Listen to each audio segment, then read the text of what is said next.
There's a set of rules running your workplace right now, and you have never seen a single page of it. They handed you the employee handbook, the code of conduct, and let you believe that following those would keep things fair. It was never going to be fair. Not because you did anything wrong, but because the rules that decide who gets promoted, who gets protected, and who gets quietly pushed out live in a completely different playbook, passed between managers in conversations you were never invited to. By the end of this video, you will know all 10. I'm Dre. Before this channel, I spent years on the inside of corporate recruiting and compensation planning, sitting in the calibration meetings where headcount, raises, and promotions actually get decided. Not the meetings you're invited to, the ones before those.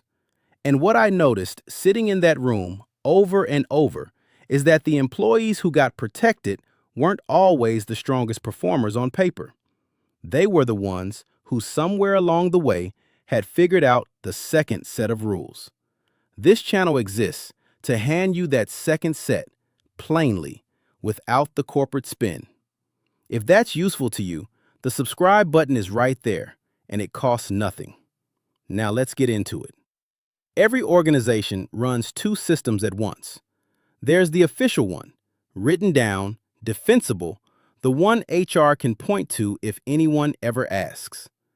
And there's the operating system underneath it, unwritten, unspoken, and honestly, the one that decides almost everything that matters.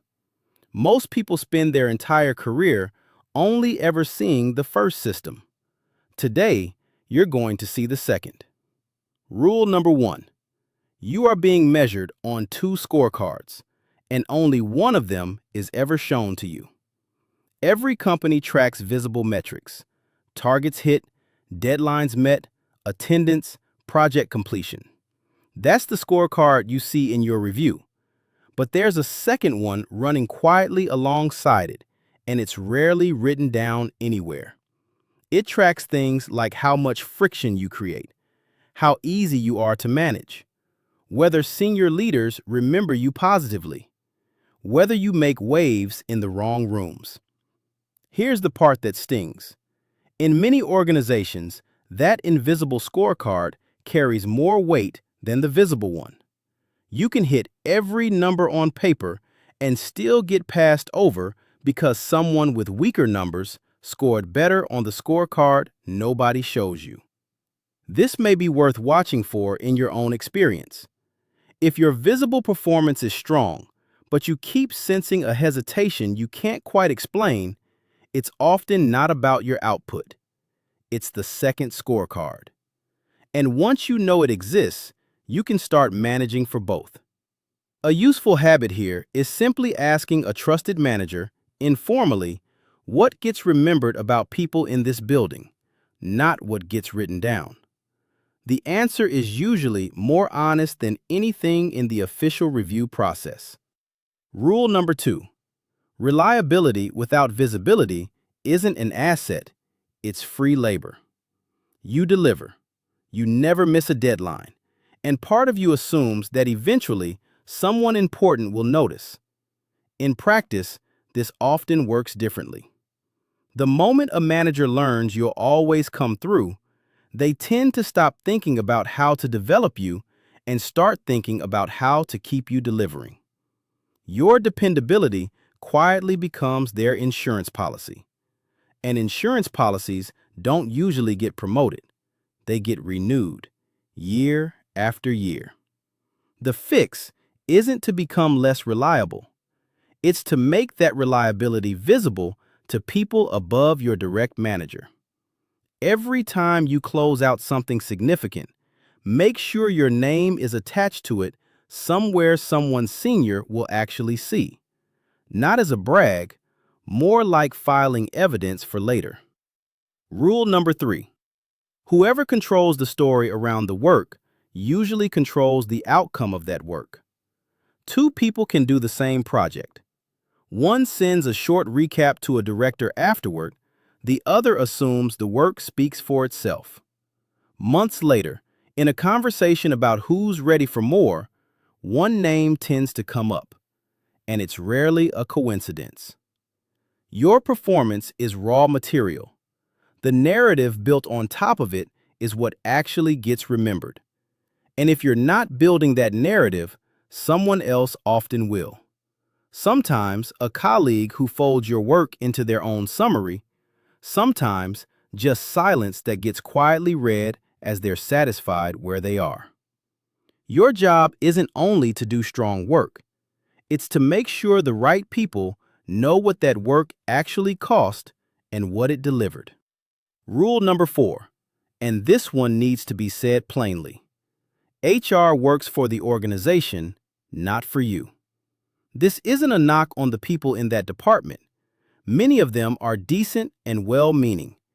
It's a structural fact. HR exists to manage risk for the company. So when you bring a concern to HR, the operating question behind that door usually isn't, is this person being treated fairly? It's closer to, does this create liability for us? If your concern creates legal exposure, it tends to get handled quickly. If it's uncomfortable, but not clearly unlawful, it often gets documented and you get managed. So a practical rule: don't walk in without a plan. Know specifically what outcome you're asking for. Put it in writing, and if what you're describing touches on discrimination, retaliation, or anything legally protected, it's worth speaking with an employment attorney first. To be clear, none of this is legal advice, just a pattern that's worth knowing before you walk into that meeting. Rule number 5. Promotions are rarely decided in the performance review itself. They're decided earlier, in skip-level conversations, in a quick check-in between your manager and their manager, in a hallway comment about who's ready. And in those rooms, almost nobody is pulling up a spreadsheet. The question being asked is simpler. Whose name comes to mind? If your work only exists in your direct manager's world, if the person 2 levels up has never had a real conversation with you, you're often invisible in that room, no matter how good your numbers are. The unwritten rule is that your visibility needs to exist at least 1 level above wherever you're trying to go. Built through genuine means, volunteering for cross-functional work, presenting in bigger rooms, forming real relationships outside your immediate team. Make your name known before that hallway conversation happens, not after. In practice, that can be as simple as asking to present your own results in a broader meeting, instead of letting your manager summarize them on your behalf. Quick pause here, because if you've made it this far, you're clearly the kind of person these first 5 rules were written about. If even one of them landed, that's usually a sign the rest will too. Subscribing costs nothing, and it means the next one of these lands in your feed the moment it's out, instead of you finding it by accident 6 months from now. All right, 5 more to go. Rule number 6. Being easy to manage is not the same as being valued. Low-maintenance employees often get overlooked, not because their work is weak, but because they don't create urgency. Resources, attention, and opportunity tend to flow toward problems that need solving. If you never push back, never ask for anything, and quietly make your manager's life easier month after month, you're effectively telling the organization, there's no problem here. And no problem usually means no movement. The unwritten rule is to make your ambitions known, not as an ultimatum, just clearly. I'm not planning to stay in this exact role indefinitely. What does a path forward actually look like? That single sentence creates a bit of a clock. And in most organizations, people respond to clocks far more than they respond to quiet patience. Rule number 7. Not all feedback you receive is actually about your growth. You're told you need to be more strategic, work on your presence, adjust your communication style, and you take it seriously. You research it. You adjust. Here's the distinction worth learning. Some feedback is development, and some feedback is compression. Development feedback tends to come with specific examples and a clear path forward. Compression feedback is often vague, targets your personality rather than your performance, and tends to show up right after you said something that made someone uncomfortable. If every piece of feedback you get is making you quieter and smaller rather than more capable, it's worth asking honestly who that feedback is actually serving. Rule number 8. Job security often comes from being difficult to remove, not simply from being excellent. It's an uncomfortable one, but worth sitting with. The people who tend to survive a round of layoffs aren't always the strongest performers.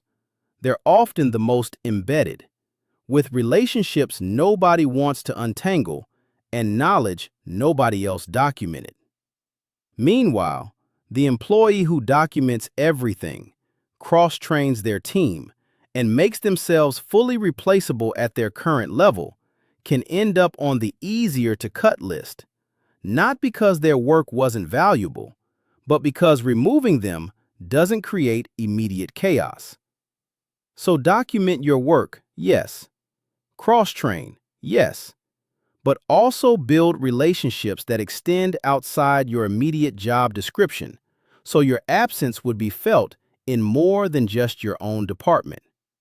That kind of presence tends to matter more than pure performance when the decisions actually get made. It is worth saying this isn't about hoarding knowledge or making yourself impossible to work with. It's about being genuinely woven into more of the organization than your job title suggests. Rule number 9. Silence is often read as satisfaction. Maybe you know you're underpaid. You've looked at the market data, but you haven't said anything yet. You're waiting for the right moment or hoping to be noticed without having to ask. Here's the pattern worth knowing. Every month that conversation doesn't happen tends to get quietly recorded, in effect, as they're fine with this. Most organizations aren't going to correct a compensation gap unprompted, and your silence often becomes the data point used to calculate what you'll continue to accept. You generally don't need an ultimatum. You need a specific number backed by market research delivered calmly in a conversation you scheduled yourself. That's usually how the gap actually closes, not by waiting it out, but by naming it. Before the last rule, drop the number of the one that hit hardest in the comments, 1 through 9. It's genuinely useful to see which one shows up the most, and reading through those comments tends to feel like comparing notes with people who've lived through the exact same thing. Rule number 10, and it's the one that reframes everything else. This entire system has been running in your workplace since before you ever arrived. The scorecard, the narrative game, the reliability trap, the HR filter, the promotion conversation that happened without you in the room. None of it started when you got there, and none of it pauses while you figure it out. The people who tend to move through organizations quickly usually didn't find some shortcut. They just learned these rules earlier than everyone else.